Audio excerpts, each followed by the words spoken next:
Hello and welcome to part 1 de 3 of building Deneo Novo's First Order Stormtrooper armor. We're over halfway there as I build the arms, and from now on will be the easiest parts to complete along with the legs to the finishing line. The only way to bag a classy lady is to give her 2 tickets to the gun show. Let's make it real. Now, if you're new to this build playlist, I highly recommend that you start from the beginning, links down below, as many of my repetitive processes, such as trimming and painting, is where I go into great detail. As with all parts of this kit, there's a lot of flashing that needs to be trimmed. However, it's really easy to make mistakes on the forearm sections because knowing where the cuts should be made aren't that clear just by looking at the surface. So you really need to refer to the instructions a lot, as I speak from bitter experience from when I cocked up on my Imperial Surplus build where I cut too much material off and I had to order replacement parts. 3 years ago. Yeah, about 2 centimeters worth of material. I thought it was flashing. I took that off, and it was only until I put it all together that I noticed. Yeah, yes, I was a silly sausage. Whereas Deneo Novo don't provide such a service, so you have been warned. It's at this stage that you really need to make an important choice, as there were several different versions of the design in the films, of which Deneo Novo's kit in its current state would not get you 501st approved, as it's all down to the cut of this upper section. They changed from movie to movie, and there was even a one-off design that was specifically made for the Finn character, where it allows more flexibility for the actor to bend his arms.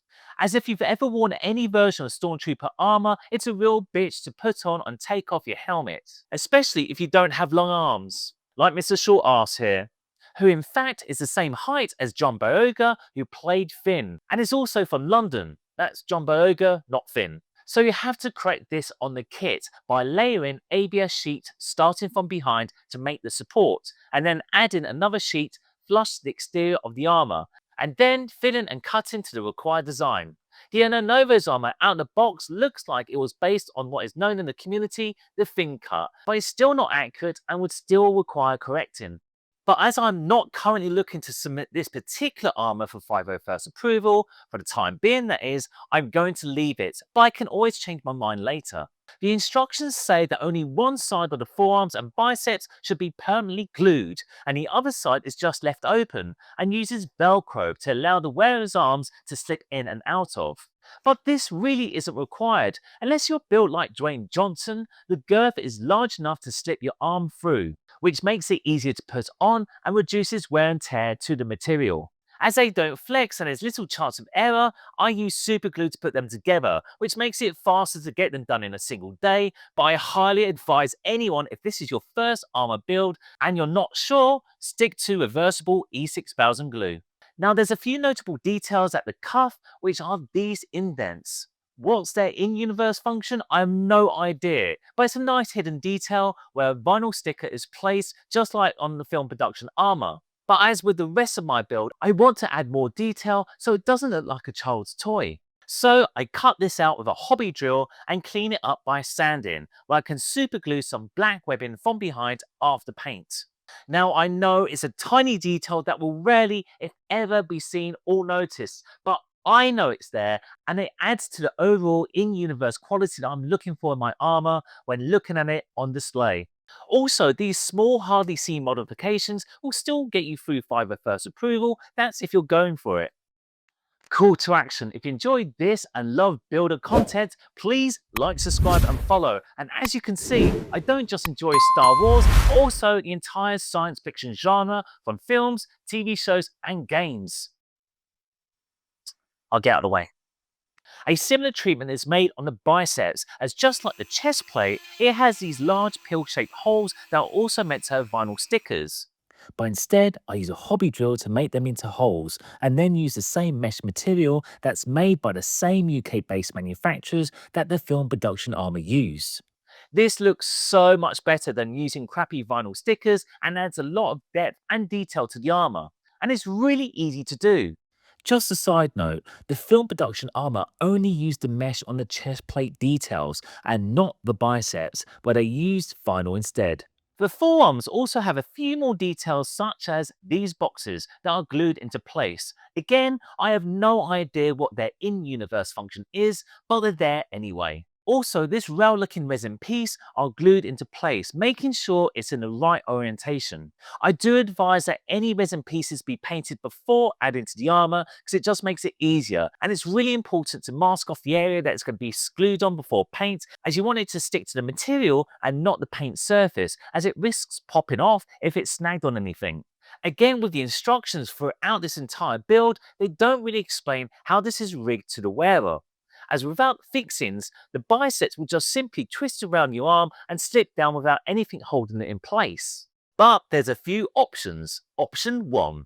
Hanging it from the inside of the shoulder bell. This you can do with elastic strapping that will allow for stretching and won't yank too much on the shoulder. This is secured with small plastic clips, and this is a good option, especially as it's a mechanical solution. But on the outset of my build journey, I've always stated that I'm making my armor so it can be put on by myself without any help, as it's really hard to attach them by yourself. So instead, I'm attaching the bicep to the gaskets. I do this by adding Velcro on the inside of the bicep, and note, it's the fluffy hoop side because if it was the rough hook side, it will rub up against the ribbed gasket and degrade the material if misaligned. And I stick the rough hook part onto the gasket itself after a test fit and then sew it into place. The finishing touches are now to superglue the small clips, double checking they're the right orientation. 2 on each forearm and 1 on each bicep. Again, making sure they're on the right way around, and then add vinyl stickers here, here, and here. Now, it's the hands. Like all kits, it comes with hand guards and are meant to be velcroed onto gloves that aren't included and need to be purchased from another vendor. These have a very distinct design and are specially made. At the time of filming this, there's very few vendors that make and sell these, and many aren't accurate, so this is my recommendation at the time of filming this. As a side note, you might find that the white leather, or most likely pleather, it's made from will discolor. This is a common occurrence as they're white and will get dirty anyway, so don't get too hung up about it. Now, Deneo Novo's handguards are extremely good quality due to their special vac form process, but there is another option that's even better, Dan's, as these were molded from the screen-used armor. These are cast in solid resin, and compared to Denuo Novo's, there actually isn't a huge difference in their look. And although they're a little heavier than the vac-form versions, just having pieces of my armor that was molded and cast from the screen-used costume is just an awesome thing to have. At the time of filming, these are €30, not including posting the packaging from Germany, and are more of an indulgence, but as they say, in for a penny, in for a pound. Actually, in for a cent, in for €1. They arrive very clean, and you just need to sand down the slight bit of flashing made from the casting process, and then all it needs is a clean and then off to paint. And finally, a big patch of Velcro that corresponds to the Velcro stitched onto the glove. Well, I say finally, in the style of building this, I also add a teeny tiny detail that no one will notice of a blank piece of vinyl I cut out to give the weird opening thing some depth. And there we have it, the most easiest and fastest part of the entire armor to finish. Now, if you'd like to know how to get a pair yourself, I've added his contact details down below, where he also makes other accurate items for the first order kit that I've mentioned in this playlist. And now, the test fitting. First, I start with the gaskets. This particular set comes with the Deneo Novo kit. Now, if you like the look of this setup and you want to have a gasket system like this, Geeky Pinks one is very similar to the cuts like this, but it's made out of a slightly different material. Now, right here, you've got the buckle, it goes across your chest, you clip it, and then you tighten it. Now, you don't want to tighten too much, don't want to restrict your built breathing. It's uncomfortable enough as it is. And in fact, actually, it's pretty comfortable. Although it's kind of weird because there's no front or no back. And it doesn't need to be, because the whole idea about this design is just to cover up the bits where there's gaps in between the armor. Next are the biceps. Now, these are really easy to put on. They just slip on like so, making sure that the seam here is facing you, the viewer. And it goes all the way up, and I like to bring it all the way up to my armpit here. That's how I know how far I can bring it. And then that Velcro, just give it a pat and it's attached. That is not coming off. And then the next one, making sure it's secured There we go, job done. Next is the yoke and chest plates. Now, because this is pretty much all new, I'm going to be very careful, and I'm not going to look pretty me slipping myself into this, because I don't want to accidentally break anything, because I'm still trying to get used to the whole system. And I'm just going to put this on like so. This isn't going to look very nice, but there we go. There we are. Okay. And there we have it. Now, it took a little bit of faffing around there, because, again, this is only about the second or third time of me putting this on, but it actually worked out quite well. Now, the question is, why did I put this on after putting on the biceps? Because they looked like quite fiddly, making sure it went underneath the shoulder bells. Well, quite frankly, look, there's hardly any movement across my chest to reach the other side. Now, if I was trying to put that bicep on by myself, I would have had a hell of a time. So this method, I can do it all by myself without any help from anyone else, because basically I've got no friends. Now the pièce de résistance. I love this part of the armor, the chest plate, and it's magnetized, so it should all just snap into place. And there we have it. Now, bear in mind, I don't have a mirror, so I don't know if everything's all aligned properly, but it feels like it has. Now, this is, again, a benefit of magnets. I didn't have to attach it with Velcro and have it misaligned and not know. The magnets just snap exactly where I wanted it. Next, the forearms. Now, you have to make sure you get them the right way around, because I've actually cocked up before when I did a photo shoot, and it was kind of embarrassing, but it's quite simple, really. You can see the clips. They go on the inside, and as you can see is the thin cut or not so thin cut. Now I'll slip that on like so. Now, with this particular gasket set, those Velcro have actually stitched in on the edge of the gasket. This is so to allow the maker to actually put with Velcro on the inside of the forearm. But like you see here, that is not going to go anywhere. And like so on the other side, there you go, really easy to slip on. Now, what holds it in place are these, the gloves. Now, you just pop them on. This is the final part. There we go. And the gloves themselves will stop this from falling down any further. Look at that. That is not going to go anywhere, and then put on the other glove as well. By the way, if I look kind of sweaty, in the UK, it's very rare. It's springtime and it's super hot. So forgive me if I'm looking a little bit greasy, especially once I have all this armor on. And I say the last thing, I'm missing a couple of things. The armor plates.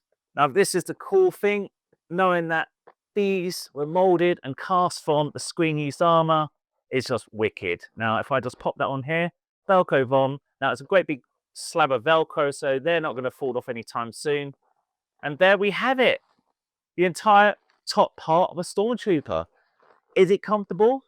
Surprisingly, it actually is comfortable. Now, how much movement do I have? Now, as I mentioned before, I can't really go like that, only to a certain point. Now, top tip, when it comes to the forearms and you need to actually get a bit more movement from your joints, you just give them a little twist like so.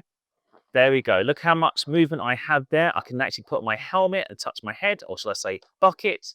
And so that's something you can do. Right, so overall, this is actually very, very comfortable. The annoying part about putting on this kit is when the shoulder bell snaps off just when you put everything on. That's when you do actually need to have a little bit of help from someone. So as you can see, there's a lot of movement, forward, backwards. And there we go. This is a typical 501st photograph they like to see. The arms up, arms down. You can see the side there. But yeah, actually, this is I'm quite happy about this. So what do you think? Leave a comment down below. Now, I was so tempted to put on the helmet right now, but no. I'll wait until I do the entire armor.